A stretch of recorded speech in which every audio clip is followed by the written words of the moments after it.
Existe una extraña paradoja en la historia humana. O sea, a menudo vemos que las personas que comparten un pedazo de pan en medio de la miseria son inseparables. Pero luego reciben una herencia millonaria y... Y terminan destruyéndose en los tribunales. Totalmente. Exacto. Es fascinante y la verdad muy aterrador al mismo tiempo. Y creo que esto nos lleva a una pregunta central para quienes nos escuchan y están enfrentando presiones económicas hoy en día. ¿Qué pasa cuando parece que los recursos se acaban? La cuenta bancaria está en cero, pero las preocupaciones en casa simplemente se multiplican. Es una sensación asfixiante. Ese nudo en el estómago a fin de mes, las noches sin dormir pensando en cómo cubrir, pues, lo más básico para la familia. Así es. Y por eso, bienvenidos a este análisis a fondo. Soy su anfitrión y me acompaña nuestra experta de siempre. Hoy vamos a explorar por qué, desde los textos antiguos hasta nuestras oficinas modernas, nuestra idea del éxito material tiene esta capacidad tan loca de sostenernos o de romper nuestras relaciones más valiosas. Hola, es un gusto estar aquí. Y sí, fíjate que es una de las experiencias humanas más universales. Vivimos en una sociedad que nos ha entrenado para medir nuestra seguridad e incluso nuestro valor personal basándonos solo en los números de una pantalla. Ajá. Y cuando esos números bajan, el pánico sube. Es matemático. Pero lo irónico es que cuando suben, a menudo surge un nuevo tipo de paranoia. Por eso nuestro objetivo hoy es redefinir el concepto de prosperidad, pero desde una perspectiva bíblica profunda. Claro, porque al revisar los textos históricos que tenemos para hoy, queda clarísimo que la prosperidad original no era solo una cuestión de, digamos, acumular plata. Estamos hablando de paz, de propósito y de una provisión integral de Dios, ¿no? Exactamente. Y para entenderlo, no solo vamos a leer por leer. Tenemos fuentes increíbles hoy. Textos clave de Jeremías, el Salmo 23, Proverbios, Filipenses y un comentario histórico súper revelador sobre el capítulo 13 de Génesis. Y nuestra misión con este análisis no es dar una clase aburrida de historia. La idea es extraer esperanza pura, dirección práctica para el día a día, entender por qué estos textos nos hacen cambiar radicalmente la forma de ver nuestro trabajo, la familia y eso que llamamos éxito. Así es. Queremos entender la mecánica detrás de todo esto. O sea, por qué algunas decisiones financieras nos dan paz y otras, aunque parezcan súper rentables, destruyen todo a nuestro alrededor. Bueno, pues vamos a desempacar esto. Nuestras fuentes nos llevan a miles de años atrás, a la historia de un hombre llamado Abraham regresando de Egipto. El texto dice que Abraham era muy rico en ganado, plata y oro. Uno se imagina la típica escena triunfal de película, ¿verdad? Claro, el gran ganador llegando a casa. Exacto. Pero el comentario histórico que revisamos revela un detalle del hebreo original que, wow, cambia todo. La palabra usada ahí para describir su riqueza es kabed, que literalmente significa que estaba muy pesado. Fíjate qué contraste lingüístico tan brillante. O sea, no dice que estaba muy libre ni muy realizado, dice que estaba pesado. El concepto de la riqueza ahí se presenta literalmente como una carga. Una carga. A ver, explícanos un poco más la logística de esa época para entenderlo. Pues mira, ser rico en ganado y plata no era tener un numerito verde en la aplicación del banco. Significaba coordinar una operación inmensa. Tenías que protegerte de saqueadores todo el tiempo, buscar agua constantemente para los animales, lidiar con tensiones logísticas. El mantenimiento de esa riqueza era extenuante. ¡Qué locura! O sea, para aterrizar esto, imaginemos que buscar solo la riqueza material es como decidir llevar a cuestas una mochila gigante. Pero en vez de llevar plumas o cosas útiles, está llena de barro espeso. De hecho, una de nuestras fuentes menciona el libro de Habacuc, que habla de quienes se cargan de barro espeso. Exacto, el barro espeso. Uno pensaría que al llenarse de bienes, la vida es más ligera. Pero llevar esa mochila de barro bajo la lluvia significa que con cada paso se vuelve más pesada, absorbe agua y encima te ensucia y no te deja ni siquiera abrazar a los que caminan a tu lado. Y el peso ni siquiera es por el valor del barro en sí, sino por el miedo a perderlo. Las tentaciones, el tener que estar rindiendo cuentas todo el tiempo. Y lo fascinante aquí es cómo esta imagen de la mochila pesada choca de frente con la visión de la verdadera provisión en otra de nuestras fuentes. Te refieres al Salmo 23. Así es. Todos conocemos la frase, el Señor es mi pastor, nada me faltará. Pero cuando la pones frente a la idea del barro espeso, cambia todo. La prosperidad espiritual no te pide que acumules cosas hasta romperte la espalda. Se trata de que nada te falta en el sentido de tener completitud y paz mental. Claro, es el cuidado que elimina esa ansiedad que te aplasta. Exacto. No es una promesa de que vas a tener millones infinitos, sino la garantía de que lo esencial, lo físico y lo emocional va a estar cubierto. Pero vivir medicado por el estrés y la paranoia de que te van a robar versus tener lo justo para hoy, pero dormir profundo sabiendo que mañana también habrá provisión. Totalmente. Y esto conecta perfecto con Proverbios 10, versículo 22, que dice que la bendición de Dios enriquece y no añade tristeza con ella. Qué frase tan poderosa. ¿Verdad? Especialmente cuando la gente enfrenta dificultades económicas, es súper fácil olvidar que la mayor bendición a veces es simplemente recibir lo necesario, pero sin ese peaje emocional que te destruye la salud o te separa de tu familia. Y esto resuena muchísimo hoy en día. Vemos a personas trabajando 3 turnos, sacrificando su salud, perdiéndose el crecimiento de sus hijos, todo para meter más barro a la mochila. Creen que eso les va a dar seguridad absoluta. Sí, es una ilusión. Pero a ver, ¿qué pasa cuando esa mochila empieza a chocar con la gente a tu alrededor? Porque el barro no solo te pesa a ti, también golpea a los que están más cerca. Bueno, esa es exactamente la raíz del conflicto en la historia de Abraham. Esa riqueza tan pesada empieza a causar estragos en su propia familia. El relato cuenta que Abraham y su sobrino Lot viajaban juntos, pero llega un punto en que la tierra ya no daba abasto para tantas posesiones. Y ahí es cuando empieza el problema con los empleados, ¿no? Sus pastores empiezan a pelear. Así es, y el comentario histórico tiene una frase contundente aquí.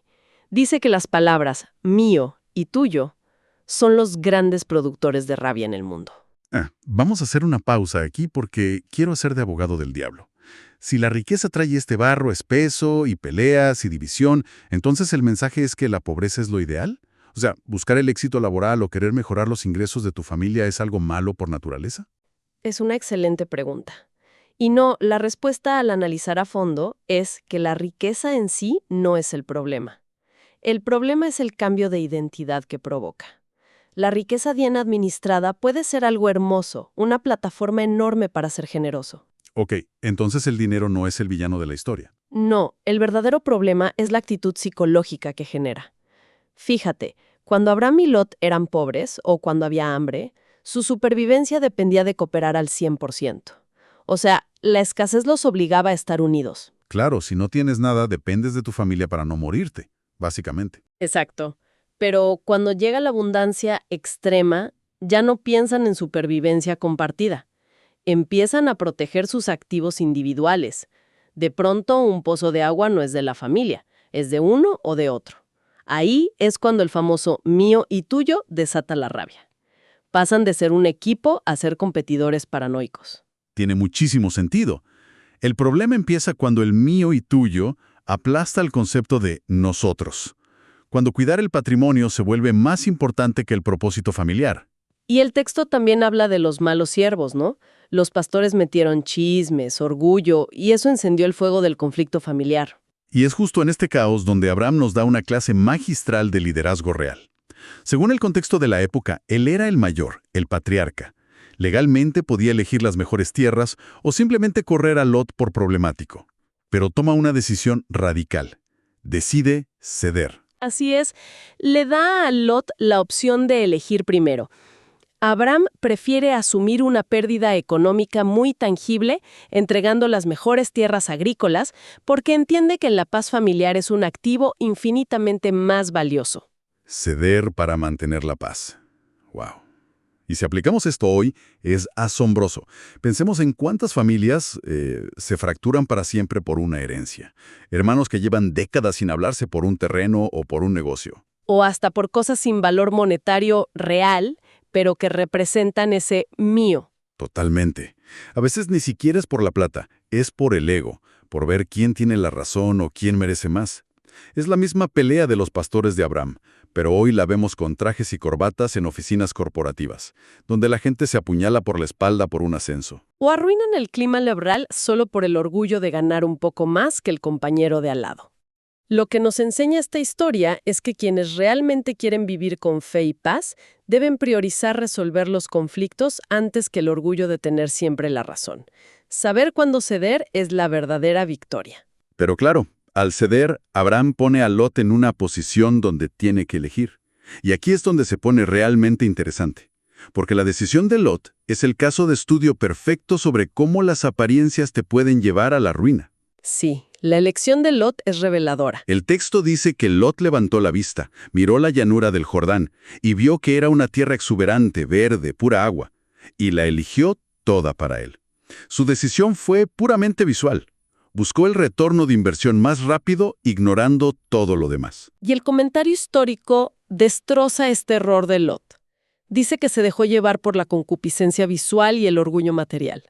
Usó las métricas del éxito externo, pero ignoró un detalle moral gigantesco. Que se estaba mudando a Sodoma. Exactamente, a la frontera de un lugar famoso por su extrema crueldad. Y aquí nuestras fuentes nos conectan con el libro de Ezequiel, capítulo 16, versículo 49.